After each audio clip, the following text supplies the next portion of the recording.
Hi, hello. Welcome to the episode of Isaiah's Newsstand. It's your host, Isaiah Edwards. The date is May the 13th, 2026. Hopefully, this episode finds you well, in good spirits and high hopes.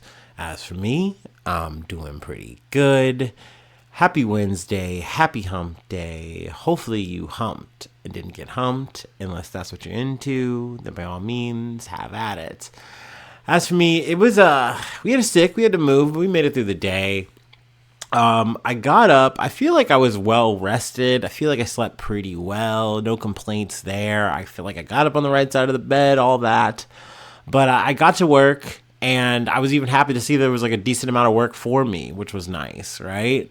I think it's just the drag of being like halfway through the day and knowing that I have to spend the other half of it doing something I don't want to do. Can be a bit frustrating still. Excuse me. I had to clear my throat a little bit, which I don't think helped. But, I go upstairs and, I felt like I kind of hit a flow state today in that regard. That felt good. Felt like I at least was like, knocking it out, doing the putbacks or whatever. I inevitably, though, I think I spent the last like 5-10 minutes downstairs because I was just like, I do not want to pick up another one. There's no point. I'm good. I'm done. This area is clear. I'm not going to go up and look for more. I want to go home.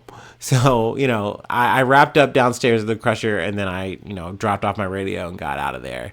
I was very tired. Like, it really didn't hit me till like the very end of the day that I was like, ooh, I'm just out of energy. Like, where's out?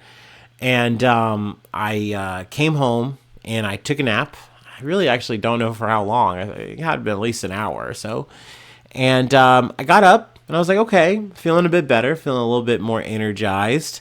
So I got myself ready, got a Monster, and I went to the gym. And by golly, on a Wednesday, we did get a Smith machine, which was pretty nice. I got a good workout in out of that. Did some core work, did about 15 minutes, actually exactly 15 minutes on the Stairmaster. And that was my gym session, so that was good. We come home, and actually, I forgot about this part of the day. But when I woke up, I was like, okay, went to the restroom, went to the bathroom, whatever. I look in the mirror, and I had kind of saw that I guess I had cut a little bit uneven. This may be like the second time I've done this recently in like the same spot where I was like, oh, it's just a little bit more hair there. Okay, whatever. And the last time I was able to just nick it down, with my little short little electric razor, and we were good to go. Not that noticeable. This time I took a whole chunk out of my head, and I was like, oh my god, oh my god. So I had to put the bandana on. I had to work out with the whole bandana on, and I come home and I look at it again, and I'm like, oh, this is terrible. This is very bad. Like, if someone took this off of you, I blow it off smooth. I'd say, just gotta say it. I would blow my shit smooth. There's no way. So I said, all right, we have to reshave my head, even though I just did that, I think, last week.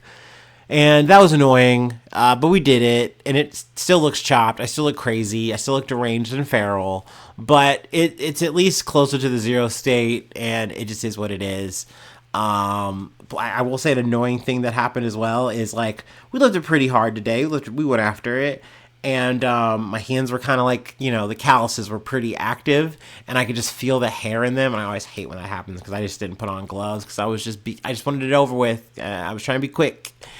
So yeah, but hey, then after that, I did get I took a shower, because I have to get all the hair off of me after I cut my hair.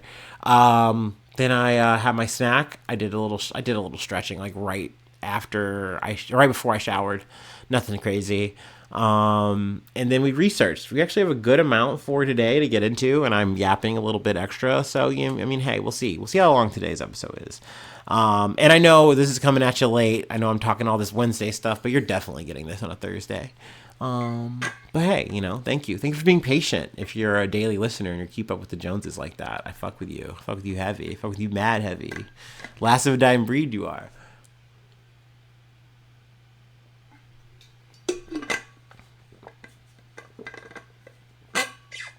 All right. Well, that was my water break, but we are going to do our stardom. Let's get into it. While I'm doing this, I kind of wanted to just hit this already. I had mentioned the Kash Patel hearing that essentially devolved into like a drunk off between was it Patel and Van Hollen, whose name I don't remember, his first name, whatever. Which, you know, if this was about the story of two drunks and there's going, you know, bottle for bottle, you know, whatever, fine. I still don't care. That doesn't take away from the fact that Kash Patel is still a shitty FBI director who doesn't deserve his job and should not have it. But that being said, you know, I was curious to see if there was going to be any fact checking or whatever. And sure enough, I wake up and I'm listening, you know, to stuff out of the news.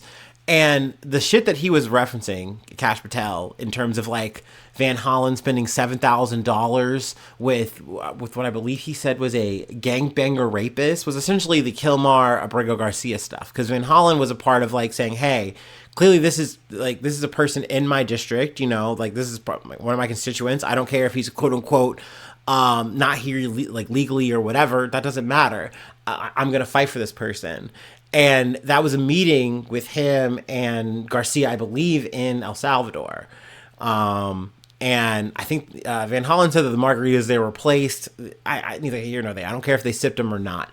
I don't care if there was $7,000 and it was actually a whole ass fucking drunken romp. I don't believe that it was. I think it really was just them sitting down and, you know, having this meeting. It winds up being, you know, a photo op, but he's trying to, you know, get Abrego Garcia out of that and back home. Cool.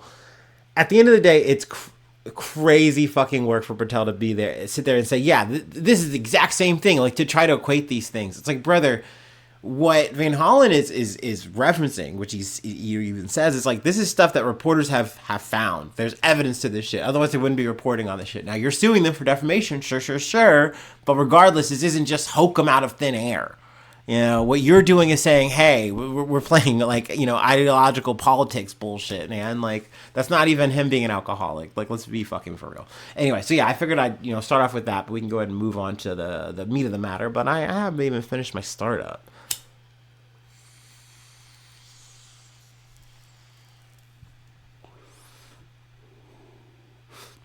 It was Chris Van Hollen. I was going to say Mark.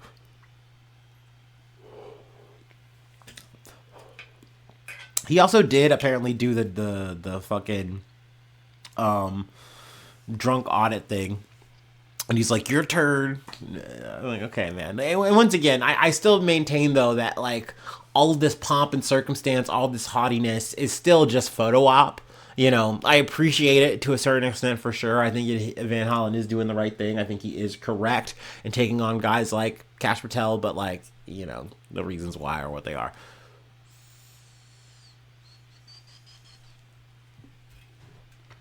Sorry, that was still rolling.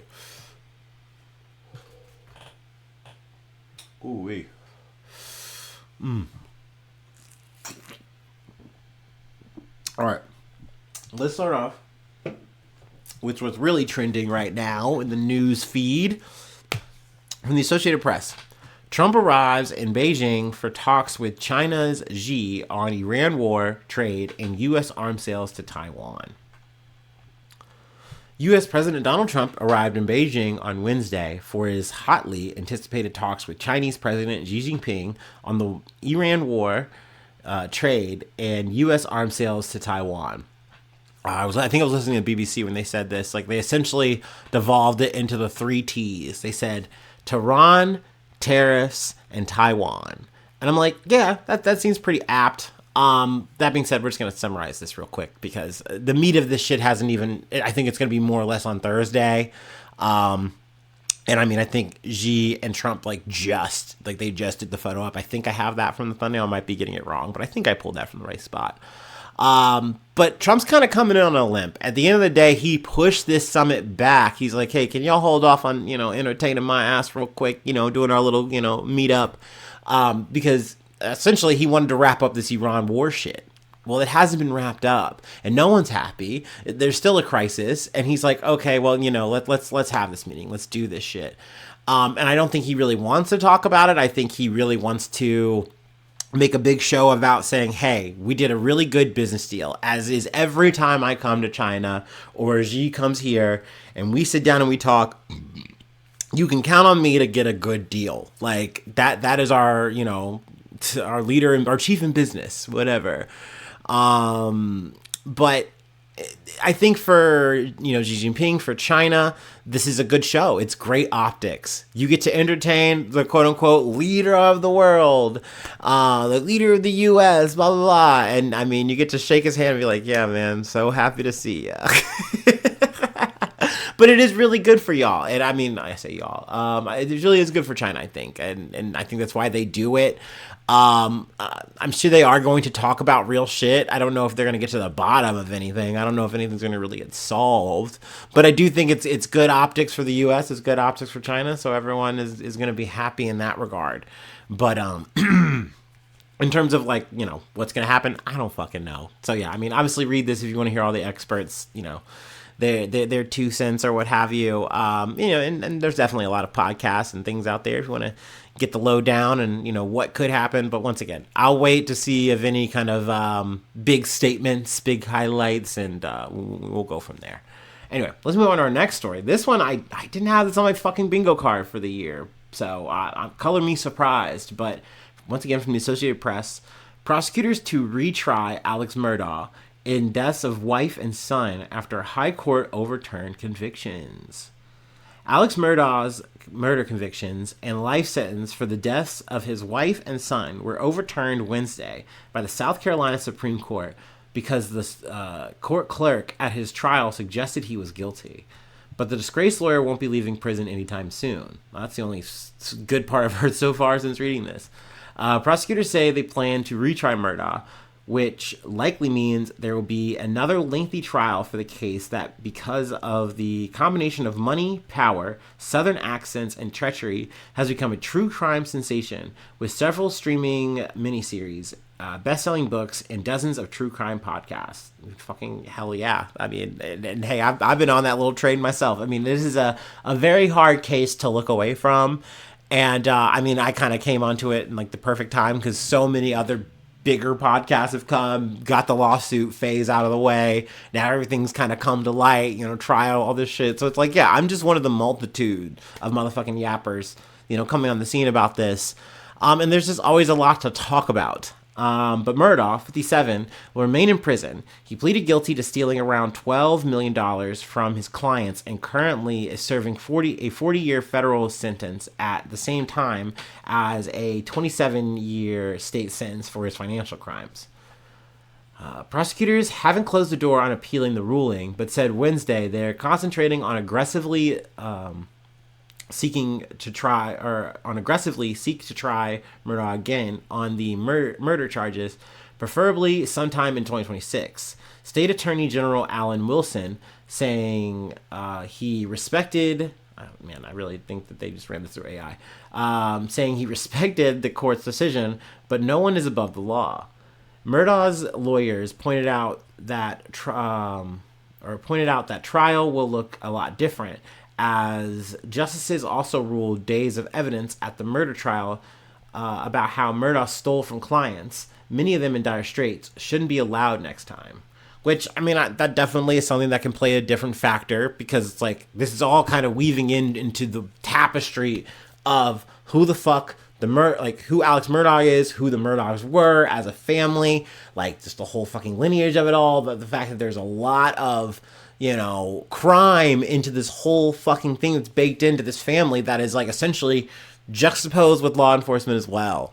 They're like, yeah, maybe don't get into all that extra shit. Actually stay on topic of just the murder of the wife and the son, which can then maybe, you know, make it a little bit harder to stick to a jury. I don't know. Still, the ruling is a win for Murdaugh, who admits to being a thief, liar, insurance cheat, and bad lawyer, but has adamantly denied killing his wife Maggie and younger son Paul since he found their bodies outside their home in 2021. I want to take another stop here. I think it's very funny to like admit to all of these fucking things, but then say, but gosh golly, I didn't kill my wife and son. Like, brother, I think you would annihilate your whole family and then some if it allowed you to keep getting money and doing opioids. Like, drinking Capri Suns, dog, I think that is what you were about, okay? Like, it kind of is a part of your brand, and I think it's just not crazy, because I get it, you're fighting for your life here, but it's like, it's just, I mean, yeah, who believes that? Who is like, yeah, man, I just don't think he would kill his wife or son. I got to put on the accent. What can I say? Let's see. The defense has detailed the lack of physical evidence. No DNA or blood was found splattered on Murdaugh or any of his clothes, even though the killings were at close range with powerful weapons that were never found. Prosecutors argued that the clerk's comments were fleeting and the evidence against Murdaugh was overwhelming. Murdaugh told investigators for months he hadn't seen his wife and son for about an hour before they were killed. But investigators eventually cracked the passcode on Paul Murdaugh's phone and found a video with a barking dog and Alex Murdaugh's voice admonishing it 5 minutes before the young man stopped using his phone. So there you go, a lie right there. Investigators said Murdaugh was addicted to opioids, and his complex schemes to steal money from clients and his family's law firm were starting to unravel, so he killed his wife and son to divert attention and buy time to find a way out of his problems. And in their unanimous ruling Wednesday, the South Carolina Supreme Court said the conduct by Culleton County Clerk of Court Becky Hill egregiously attacked Murdaugh's credibility by suggesting to jurors his testimony could not be trusted, which, that's fucking out of pocket. There's no reason for a court clerk to be talking on the case in any kind of way like this, positively, negatively. It's like, that's not your job. So, yeah, I get that this is a sensational, big case, and there's a lot on the fucking line here, and like everybody knows this guy is fucked up. The people in the fucking area, like shit, people in the goddamn region, hell, by that point, probably people around the world knew how bad Alex Murdaugh was. But it's not your job to do that. So I get how that is an overstepping.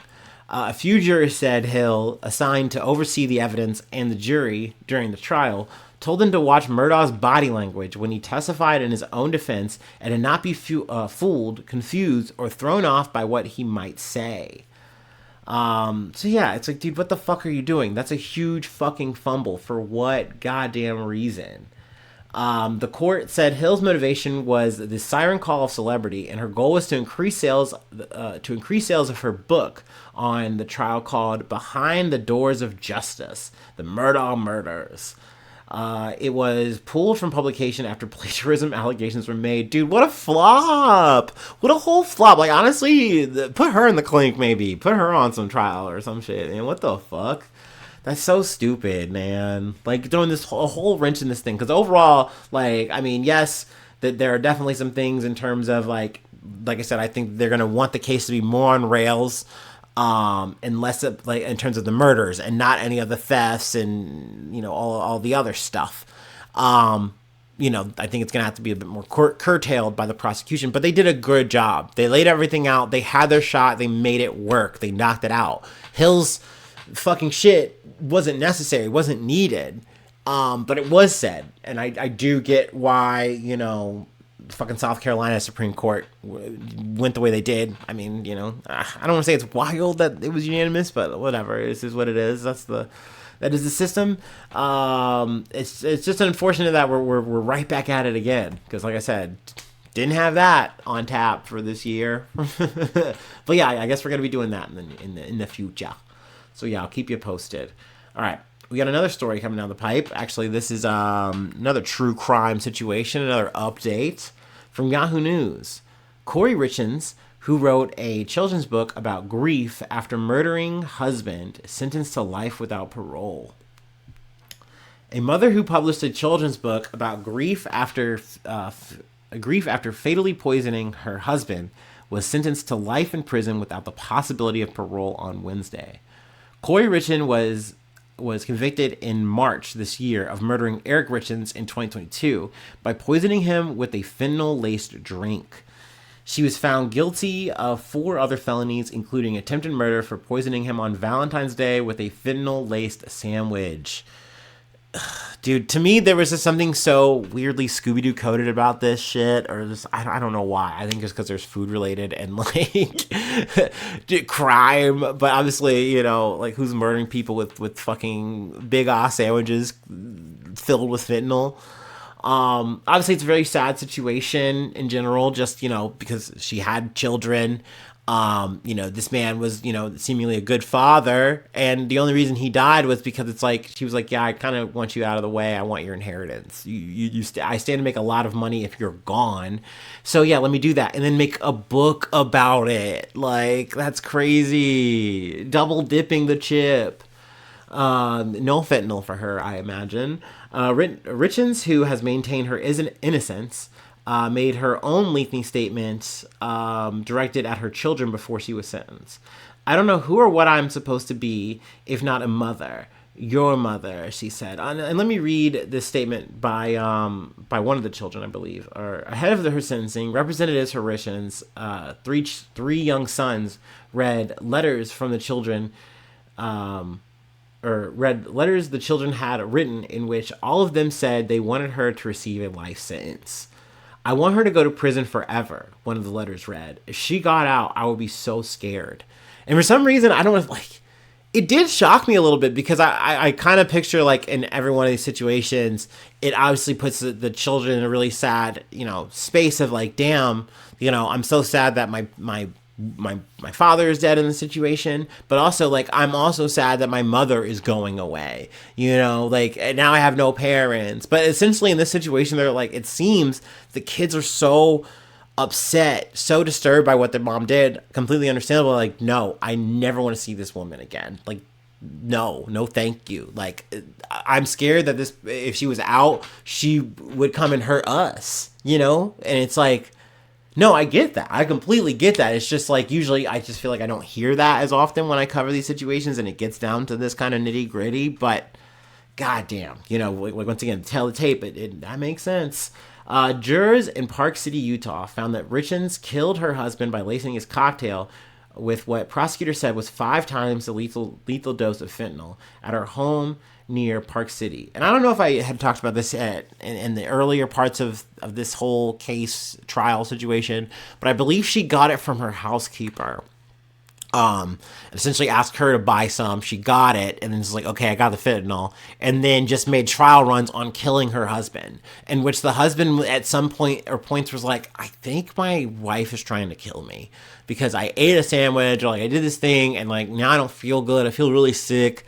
I made it through it. I went to the doctor, but like something's wrong. Like something's not okay. And then next thing you know, you got that bad dose from the fucking cocktail. Let's see. But she subsequently published a children's book titled "Are You With Me?" about a boy coping with the death of his father. Like essentially just trying to flip the death. Prosecutor says Richins, a real estate agent with a house flipping business, was millions of dollars in debt and believed she would inherit her husband's estate, valued at more than $4 million, according to the Associated Press. Richins was sentenced on what would have been her husband's 44th birthday. And I mean, yeah, it's one of those things where, I mean, I guess you love to see women in men's fields. This does feel like a situation where, like, person goes, hey man, I don't have the money. I'm too in debt. I'm in and up to my eyeballs. Instead of actually facing the music here, oh, I'll just make an elaborate death scheme. And I guess usually I feel like I hear, you know, from the guy, it's like, oh, I'm just going to go family annihilator. But I guess for Corey Richins, she was like, well, I don't have to go that far. I just need to kill my husband and get all of his money, and then I'll net back. I'll be back. Plus the new book, we're gonna be fine. And it's like, that's crazy to get yourself to that place mentally where you're down to kill your significant other. Like, goddamn, you could just file for bankruptcy. I know it sucks. I know it's not easy. It's definitely not the easy button. It doesn't like make everything go away, but like, better than going to jail and your children hating you for the rest of your life. I think, methinks. But yeah, also too, her going away for life. Like, goddamn. Let me add this too. Richins was also convicted of insurance fraud for taking out a $100,000 life insurance policy on her husband, using his forged signature and submitting a claim after his death, according to the ABC News. That to me is always max greed, right? Like even back in the day, before technology was as advanced as it is, this was always a thing that people could check. Like, you trying to, like, make this last minute life insurance thing or whatever, forgery or not, why, like, don't you think people are going to eventually at some point look at that, put two and two together and say, well, that doesn't make sense. That doesn't look right or good here. But they're like, hey, I need the money, right? That's why I'm doing this, for the money. So I might as well add another $100,000 to my fucking payout off of my dead husband. Let's see. I will read at least one of the. I might read it multiple. Let's see. I'm afraid if she gets out, she will come after me and my brothers, my whole family, said the oldest boy, who is now 13, according to the Associated Press. I think she would come and take us and not do good things to us, like hurt us. I miss my dad, but I do not miss how my life used to be. I don't miss Corey. Ooh, there's something about the fact that he didn't call her mom. He can call her Corey. He's like, nah, you're not my mom. Also, the three boys are now in the care of Eric Richins' sister and her husband. So it's good that they're in a good place, with, family. It's always, I think, the best case you can do in something like this. Let's see here. The middle child, now 11, said he was saddened that his father would not be present for major milestones in his life. The boy was considered a material witness to the killing, according to prosecutors, after Richins told police she had gone into his room before returning to bed and finding her husband dead. The middle son said he would have testified that his mother did not sleep in his room the night prosecutors say she killed his father. So, you're also using your son as an alibi, which is always, one, very bad, very gross morally. Two, very tricky, because you were counting on trying to say, hey, I'm going to coerce my child, this other human being who isn't involved, to be an accomplice now. Like, that's obviously fucked up on multiple levels, but you're also just literally rolling the dice with this. Like, they don't have stand anything to gain unless they are really fucking about you. And you see in the situation, it's like, no, the fuck we aren't. Let's see here. There's more quotables or whatever, but I think we're good. We can go ahead and call this covered. Definitely an unfortunate, sad-ass fucking situation. True crime when, true crime now. And true crime how. I don't know. Let me go ahead and move on to our last story. But before we close it out, let's go ahead and take our last break, and we can go ahead and finish this thing.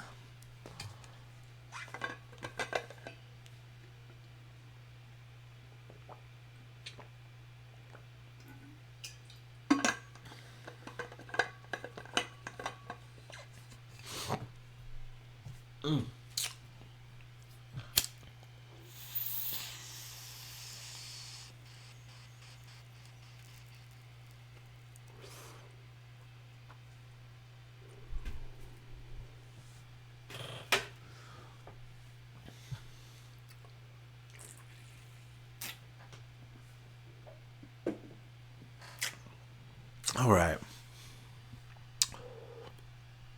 From CBS News. Body of second U.S. soldier who went missing amid training exercise recovered in Morocco. The body of the second U.S. soldier who went missing in Morocco earlier this month, where thousands of troops were participating in an annual training exercise, has been recovered, the U.S. military said Wednesday. The U.S. Africa Command confirms the recovery of our second soldier, Specialist Mariah Collington. AFRICOM and U.S. Army Southern European Task Force Africa said in a joint statement, "We mourn her loss and stand with her family and the 10th Army Air and Missile Defense Command community in this moment of grief." Collington, 19, which is 19 years old, man. You are barely an adult, and it's just over from a training exercise. What the fuck? It's just that's so upsetting. Generally this shit's always upsetting, right? When anyone dies, but like, damn.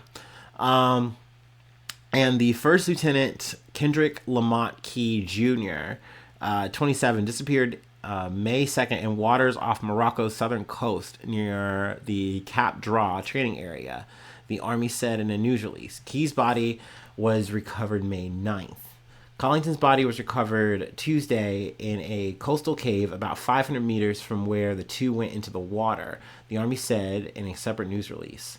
Challenging ocean conditions, coastal terrain, and the cave's accessibility complicated search and recovery operations throughout the effort, the Army said in a news release.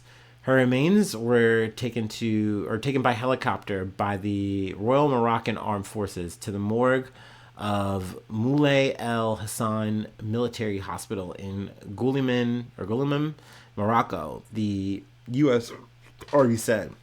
The bodies of both missing soldiers were being taken back to the U.S. by the Air Force.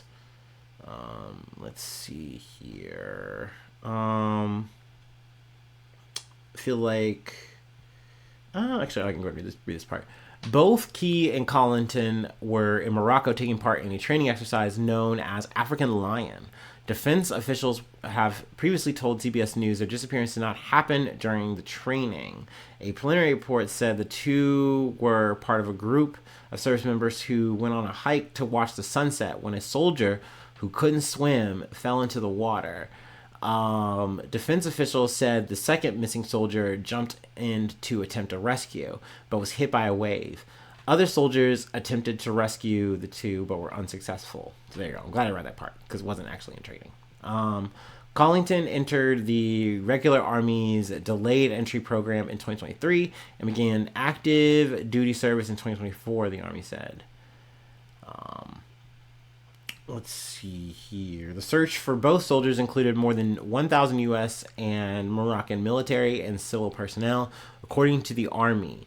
The search covered over 8,200 square miles using drones, helicopters, fixed-wing planes, boats, dive teams, mountaineering teams, and ground search elements, the Army said.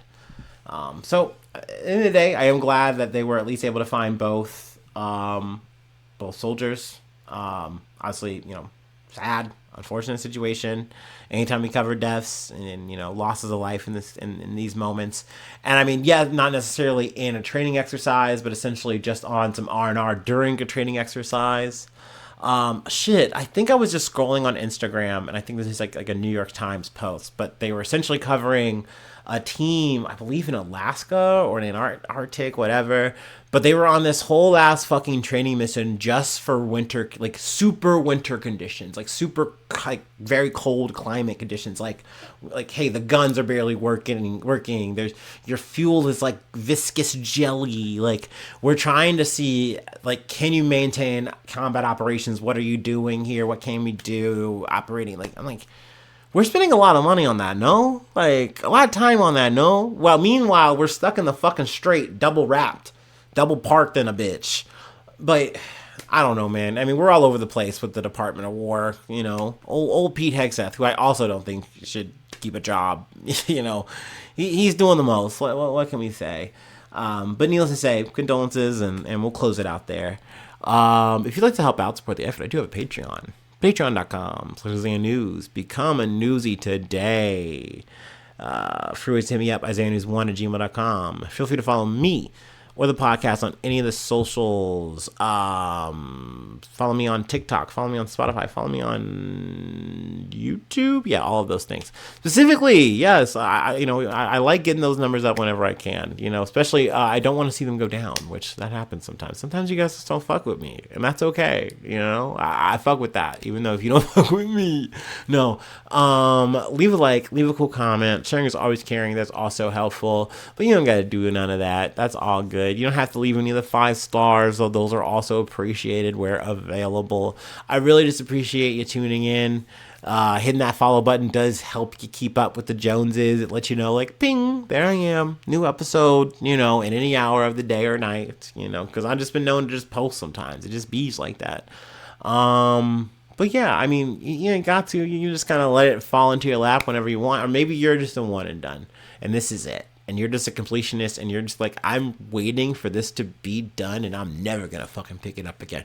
I appreciate you for giving it the old college try or honest try, right? I think it's the college try if you do it twice. I don't remember. I don't know how it works. But thank you. Thanks so much for tuning in. Thanks so much for being a friend. And hopefully I see you soon for some more good news. I love ya. Bye-bye. Mwah.